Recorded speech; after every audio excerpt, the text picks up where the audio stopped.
Last time ये matrix बनाई गई थी, स्क्वायर मैट्रिक्स की चर्चा चल रही थी कि कोई मैट्रिक्स स्क्वायर मैट्रिक्स कही जाती है अगर उसमें रो और कॉलम की संख्या आपस में कैसी हो, एक बराबर हो।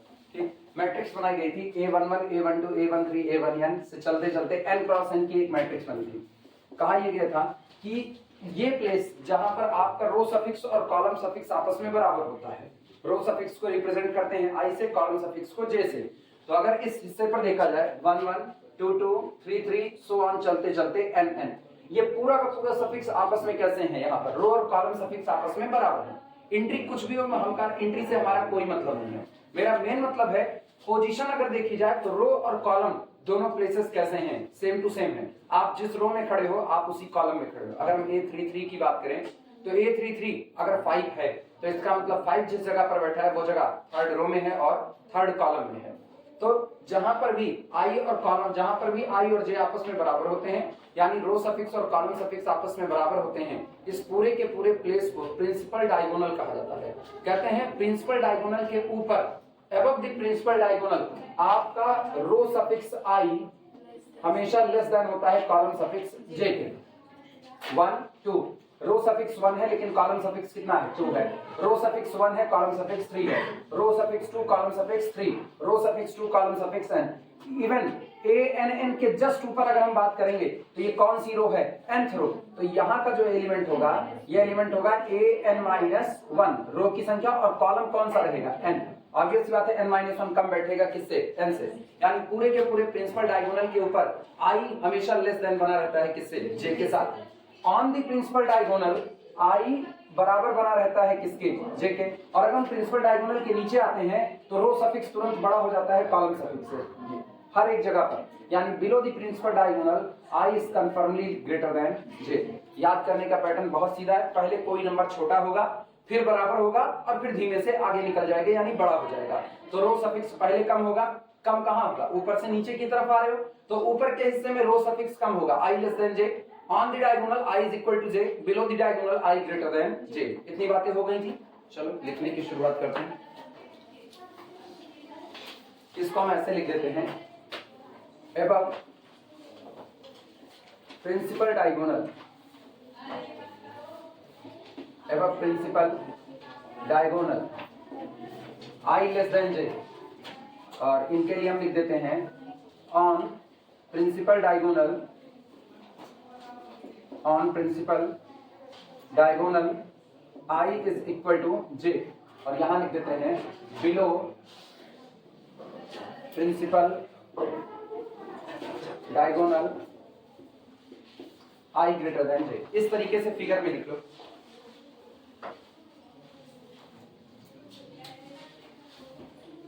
प्रिंसिपल डायगोनल वो प्लेसेस को कहते हैं, उस हिस्से को प्रिंसिपल डायगोनल कहा जाता है जिस पूरे हिस्से में कॉलम और रो सफिक्स आपस में कैसे बैठते हैं, बराबर बैठते हैं। अभी उसको नीचे लिख दिया जाएगा,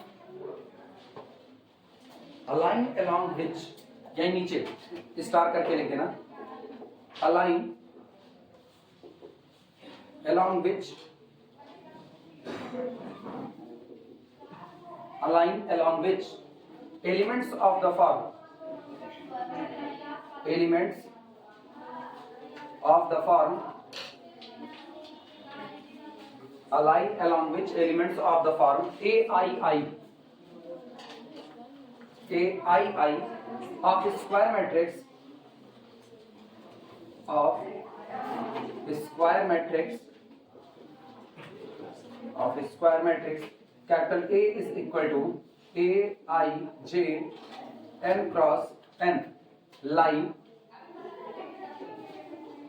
is known as principal diagonal line, principal diagonal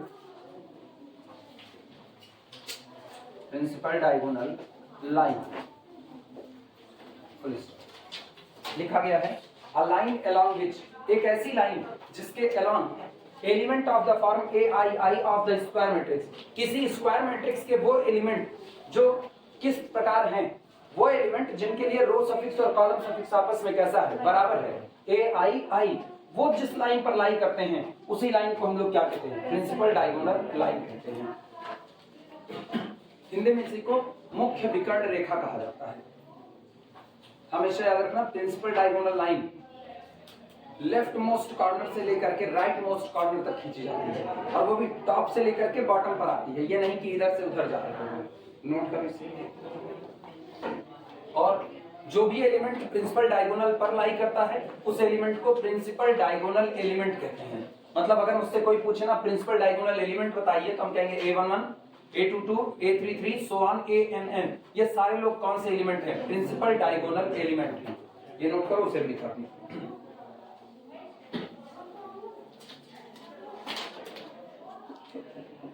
elements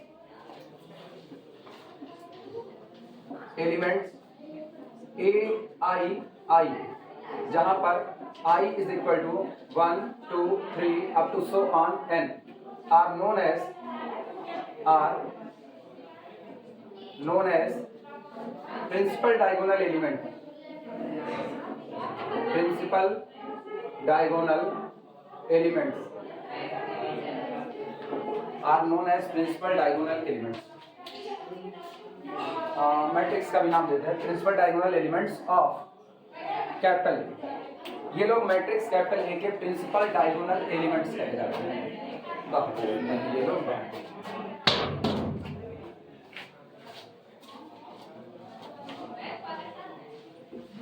शांत हो जाओ तुम लोग, हमको आना पड़ा तो तुम्हारे लिए दिक्कत है। इसकी आवाजें तेज है,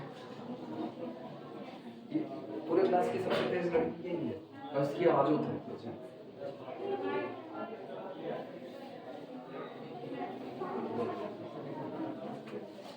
हो जाए तो बताना, हटाया जाए। मेरे पूरे सेकेंड ईयर में जितने लोग हैं इसमें विभिन्न वाली क्लास में जोड़ कर बता रहे, उनके में एक्स्ट्रा जो आते हैं, जो मेरे से भगे हुए हैं, उनमें सब में इसी का दिमाग सबसे तेज है, यही सबसे सिंसियर है।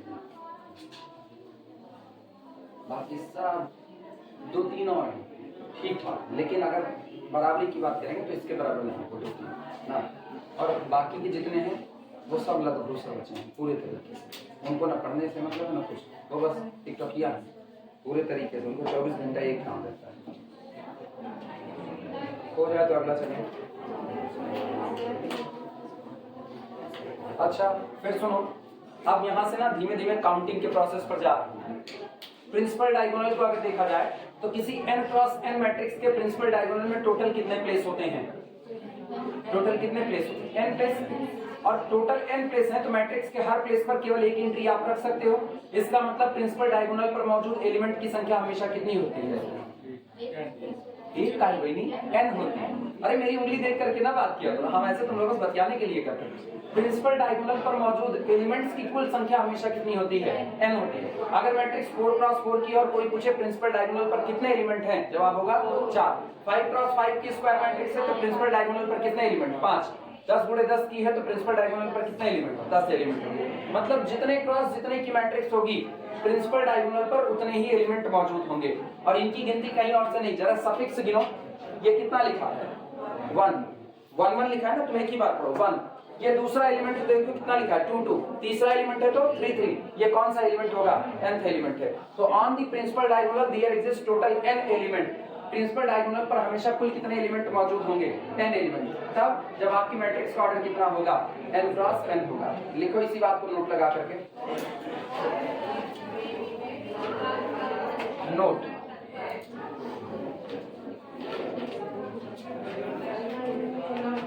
number of diagonal elements, number of diagonal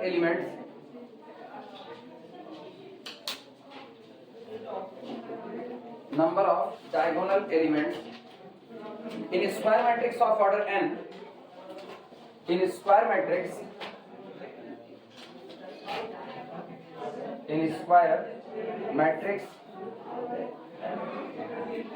of order n is equal to n number of diagonal number of diagonal elements in square matrix of order n is equal to n। किसी भी square matrix जिसका की order n है उसमें diagonal element की संख्या हमेशा कितनी होती है? n। नोट करो, फिर अगला करवाएं।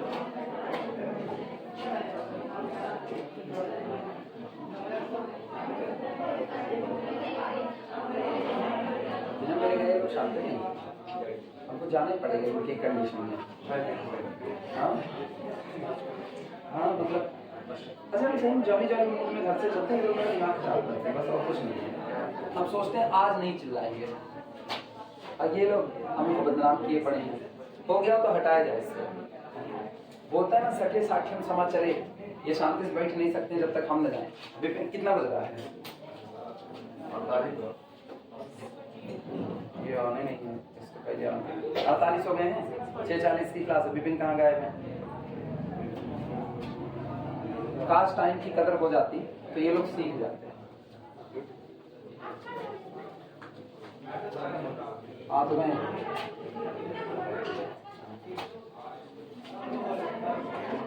सुनो अब की बात, एक पर्टिकुलर दिखा रहे हैं, ठीक है, क्योंकि जनरल वाले में थोड़े से कम एलिमेंट लिखे गए, फिर भी पर्टिकुलर दिखा रहे हैं। A11, A12, A13, A14, A15, A21, A22, A23, A24, A25, A31, A32, A33, A34, A35, A41, A42, A43, A44, A45, A51, A52, A53, A54, A55, ये मैट्रिक्स है। अब सुनो, अगर हम इस हिस्से की बात करें तो इस पूरे हिस्से पर रो सफिक्स और कॉलम सफिक्स आपस में कैसे हैं? एक बराबर, इसको बोलते हैं प्रिंसिपल डायगोनल। जरा इस हिस्से की बात करो जो प्रिंसिपल डायगोनल के ठीक ऊपर है।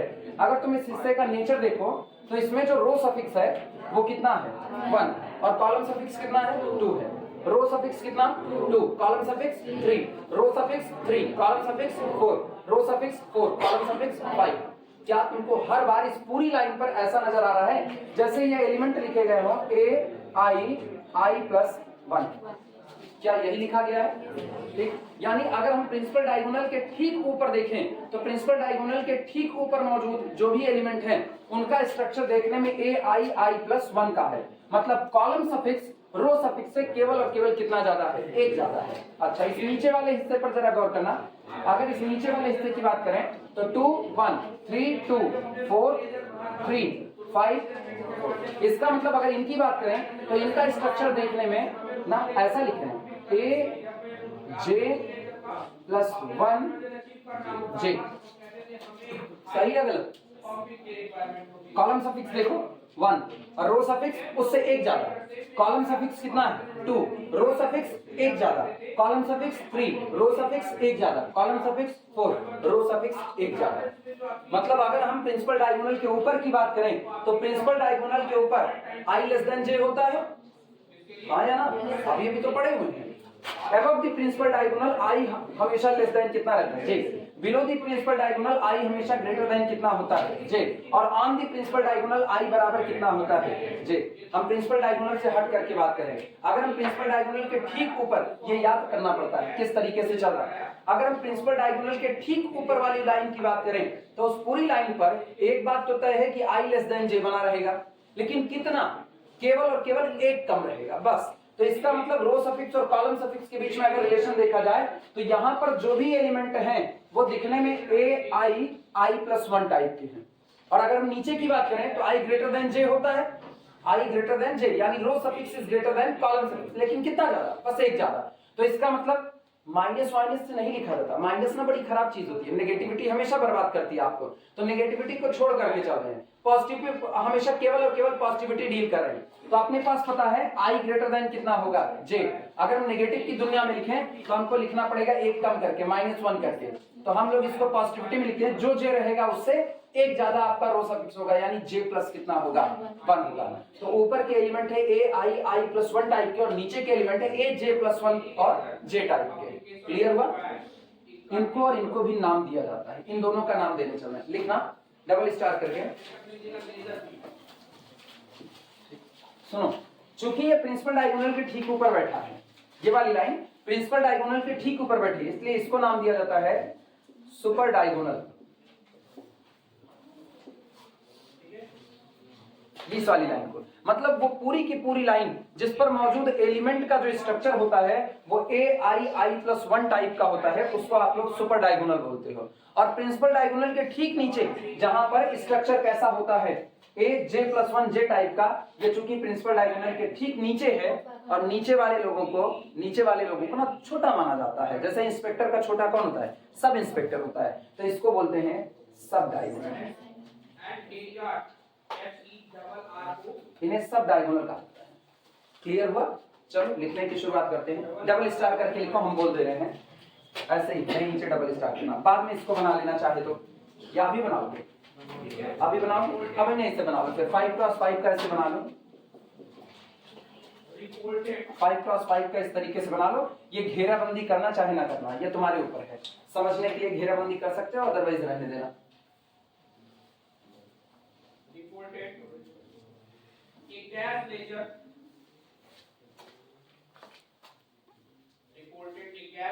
डबल स्टार करके लिखना। ये इनकी बात करने चलते हैं, ठीक? सुनो, जो काम हम लोग 5x5 की मैट्रिक्स में 6x6 बनाएंगे तब पर भी यही किस्सा होगा कि नहीं? 7x7 पर भी यही हाल होगा। जिनको ना विजुलाइज हो लोग ऐसे सोचें, जब आप डायगोनल पर रहोगे 7x7 में सोचना, 7x7 डायगोनल पर रहोगे तो A44 पर रहोगे। A44 का मतलब है किस रो में हो? चौथी रो में। तो इसके जस्ट ऊपर वाली किस नंबर की रो होगी? थर्ड नंबर की रो होगी, ठीक? तो इसका मतलब वो कौन होगा? रो की संख्या पर A3 होगा।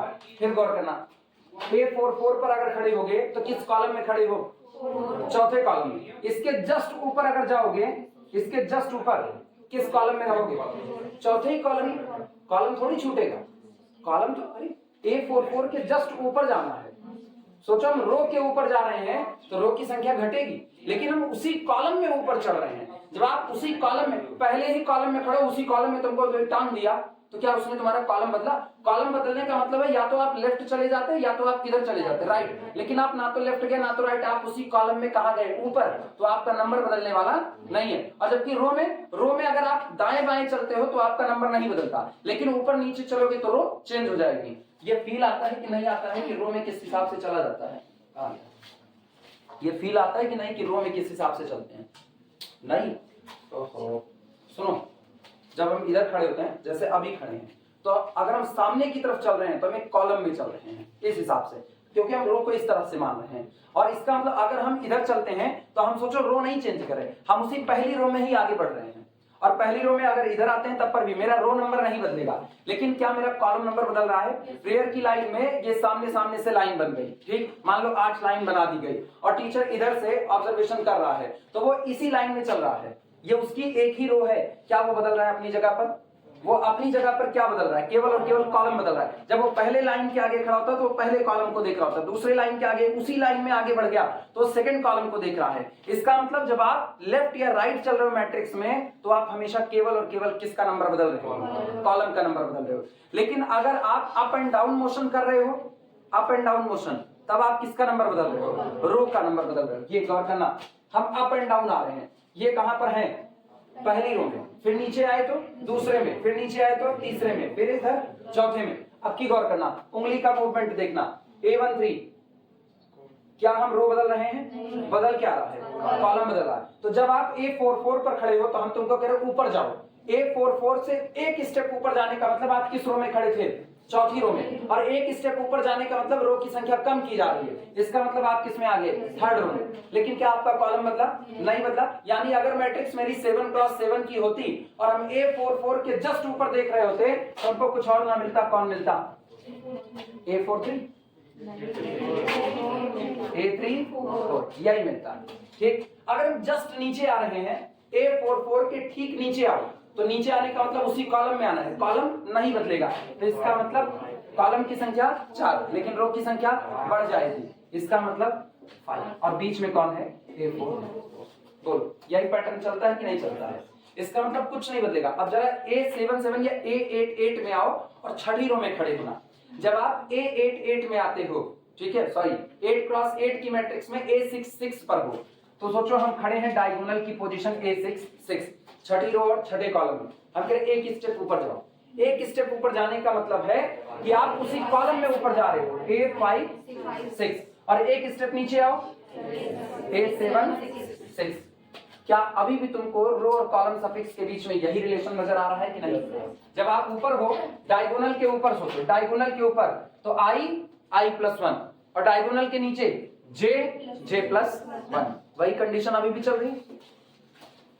इतना समझ गए तो बड़ी बात है। लिखना, लैंग्वेज बोल दे रहे हैं, लैंग्वेज लिख लो, बोले लिखना। द लाइन along which, या हम ही लिख दें, the line along which,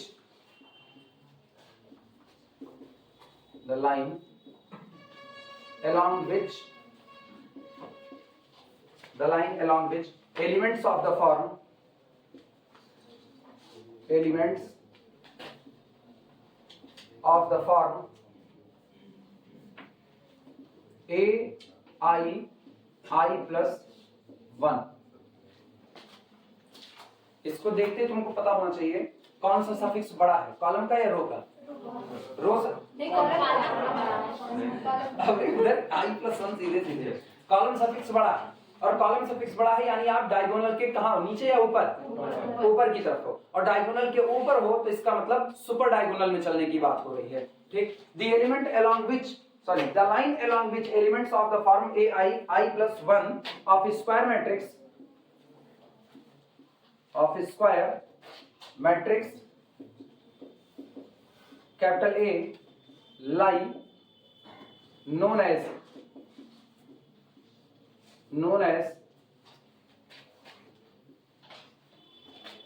super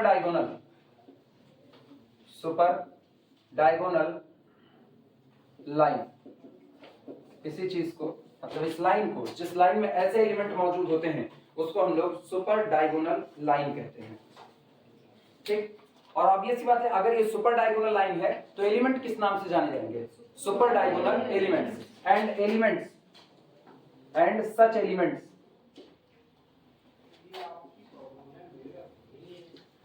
elements are super diagonal element, super diagonal elements, और ऐसे जो एलिमेंट होते हैं उनको सुपर डायगोनल एलिमेंट कहा जाता है। अच्छा, फिर सुनो जरा इसी 5x5 की मैट्रिक्स का हाल देखना। 5x5 की मैट्रिक्स में जब आप देखते हो तो डायगोनल पर कितने एलिमेंट हैं? एग्जैक्टली 5 एलिमेंट हैं, और इसके ठीक ऊपर वाली लाइन पर 4, और उसके ठीक नीचे वाले पर 4, एक एक की कमी आती है कि नहीं? इसका मतलब 6x6 की मैट्रिक्स में होगे तो 6x6 की मैट्रिक्स में सुपर डायगोनल पर कितने एलिमेंट हैं? 5, क्योंकि डायगोनल पर कितने होते हैं? 6, और जैसे आप एक ऊपर चढ़ते हो एक एलिमेंट की कमी आ जाती है, तो number of super diagonal element की अगर बात की जाए तो उनकी संख्या कितनी होगी? n-1 होगी। क्लियर है ये बातें? लिखना, number of super diagonal elements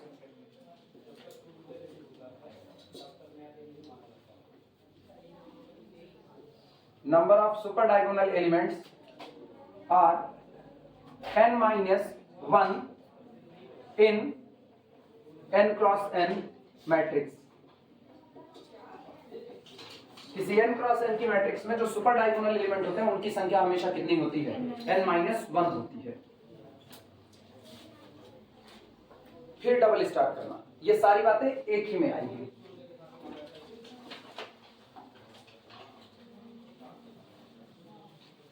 हो जाएगा सबका तो बताना।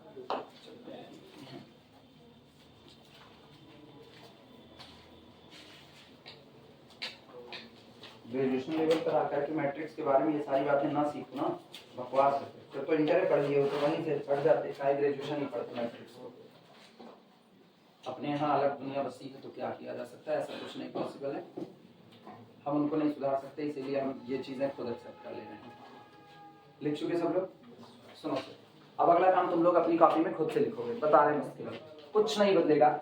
अभी हम लोगों ने सारी चर्चा की है किसकी, सुपर डायगोनल। अब चर्चा होगी किसकी, सब डायगोनल। डायगोनल के ठीक नीचे, ये हमेशा याद रखना, जो आपसे ऊपर है उसको आप क्या बोलते हो, सुपर बोलते हो, जो आपसे नीचे उसको आप क्या बोलते हो, सब। तो डायगोनल के जस्ट ऊपर वाली लाइन को क्या बोलेंगे, सुपर डायगोनल, और जस्ट नीचे वाले को क्या बोलेंगे, सब डायगोनल बोलेंगे। अच्छा फिर सुनना कैसे लिखा जाएगा, the line along which element of the form, और अब इसको जो आपने लिखा है रो सफिक्स के नाम पर, अब ये टूटेगा किसमें, तो यहाँ होगा j+1 और comma j of square matrix capital A line known as the sub diagonal line, sub diagonal line, and such elements are sub diagonal elements, sub diagonal number of sub diagonal elements are n-1 in cross n matrix. लिख डालो double star करके फटाफट।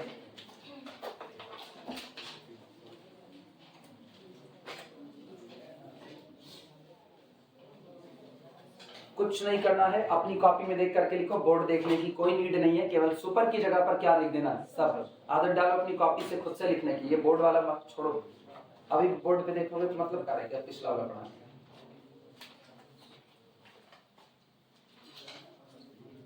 ध्यान देना, तुम लोग मत बनाना, बस अभी केवल ऐसे देखते रहो।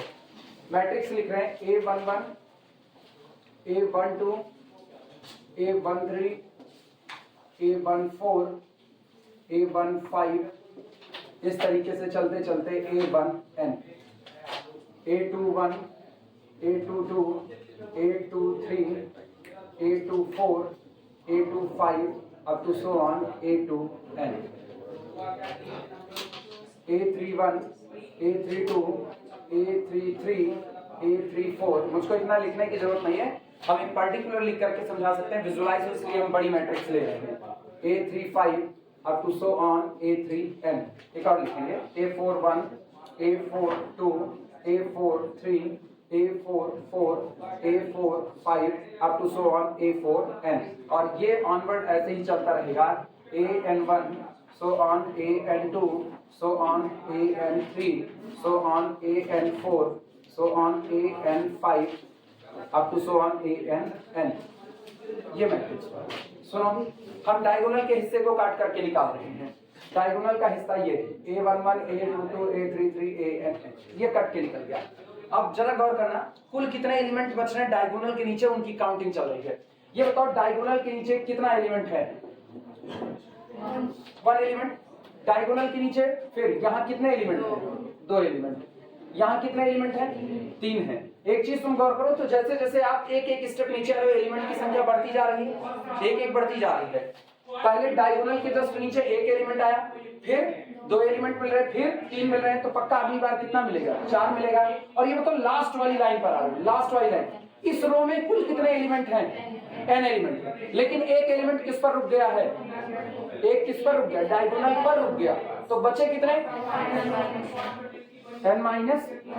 इतने एलिमेंट बचे कि नहीं बचे।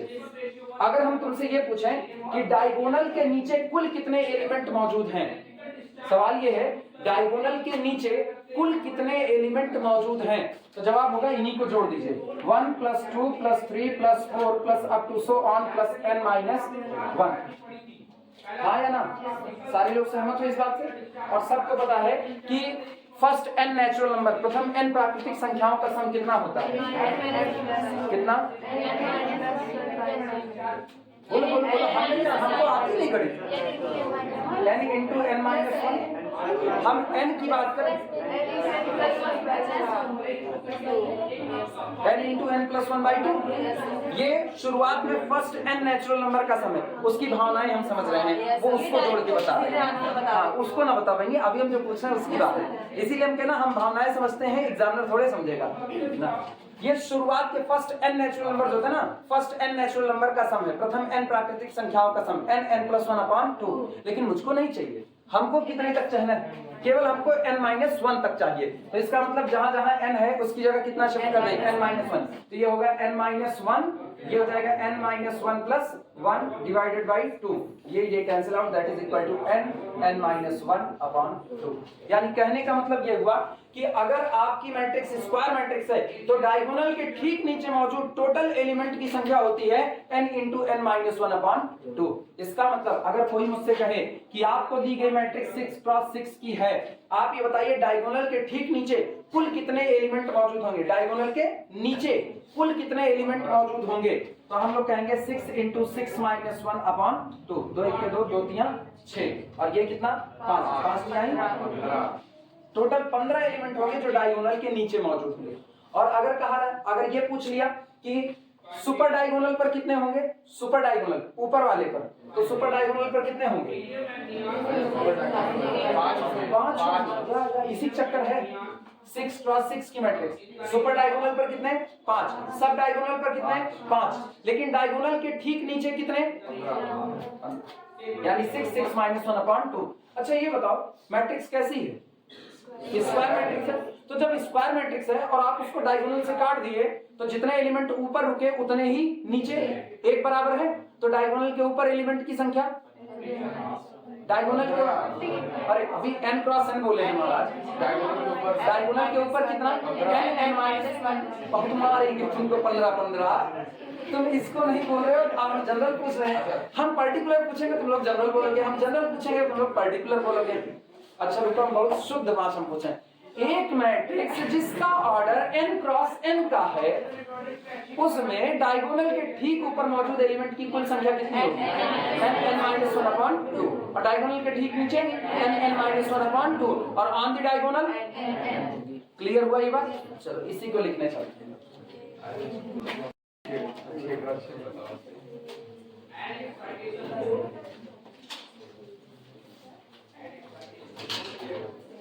और सुनो, जिनको दिक्कत होगी वो एक पर्टिकुलर बना लीजिए, उसके बाद इस बात को लिखेंगे।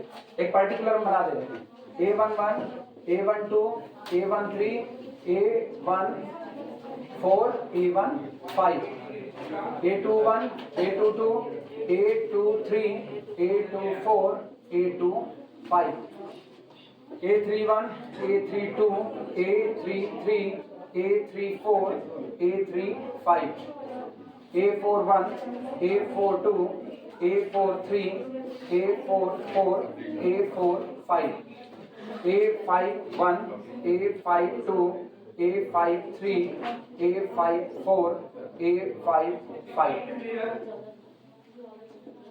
सुनो, जिनको भी दिक्कत होगी वो लोग इस लाइन को पूरा बना देंगे। डायगोनल को हम पूरा काट दे रहे हैं, मतलब हमने मैट्रिक्स का बंटवारा ही डायगोनल पर ही किया हुआ है। अब ये बताना, सुनो गिनती ऐसे भी हो सकती है, इधर गौर करो, तुमको ये आमने सामने गिनने में दिक्कत हो तुम इधर से गिन सकते हो, इधर गौर करना, कितने एलिमेंट कट किए, एक। अभी लाइन में कितने एलिमेंट कट किया, 2। अब लाइन कितने एलिमेंट कट कर रही है, 3, और अब कितना किया, सोचो 5 क्रॉस 5 की मैट्रिक्स है, 5 क्रॉस 5 की मैट्रिक्स, तो जब आप डायगोनल के ठीक ऊपर वाले लोगों को गिन रहे हो तो 1 एलिमेंट 2 एलिमेंट 3 एलिमेंट 4 एलिमेंट, रुक गए 4 पर, कितने पर रुके, n-1 पर रुके। इसका मतलब अगर मेरी मैट्रिक्स n क्रॉस n की होगी तो 1 एलिमेंट 2 एलिमेंट 3 एलिमेंट चलते चलते डायगोनल के ठीक ऊपर कहां रुकेंगे, n-1, तो डायगोनल के ऊपर मौजूद कोई एलिमेंट की कुल संख्या कितनी होगी, 1 + 2 + 3 + so on + n-1, that is n-1 upon 2 लिखा जा सकता है। ऐसे ही करके हम लोग लिखते रहे, फटाफट लिखो, डबल स्टार करके यहीं पर लिख रहे हैं। Total number of element, total number of elements dash कर दे रहे हैं। पहला, above द प्रिंसिपल डायगोनल, इसी प्रिंसिपल डायगोनल को मेन डायगोनल भी कहा जाता है, तो above द मेन डायगोनल लिख दे रहे हैं, above the main diagonal is equal to 1 + 2 + 3 + up to so on + n-1, that is equal to n-1 upon 2 star 2 below the main diagonal, below the main diagonal is equal to, फिर से वही बात, 1 + 2 + 3 + up to so on + n - 1 that is equal to n into n - 1 upon 2। अब कोई पूछे on the diagonal कितने element, जवाब है n। बिलो द डायगोनल कुल कितने element, n into n - 1 upon 2। Above the diagonal n into n - 1 upon 2। Note कर लो फटाफट और बस इसी पर रोक देना। ठीक, चल रहे हैं थर्ड ईयर।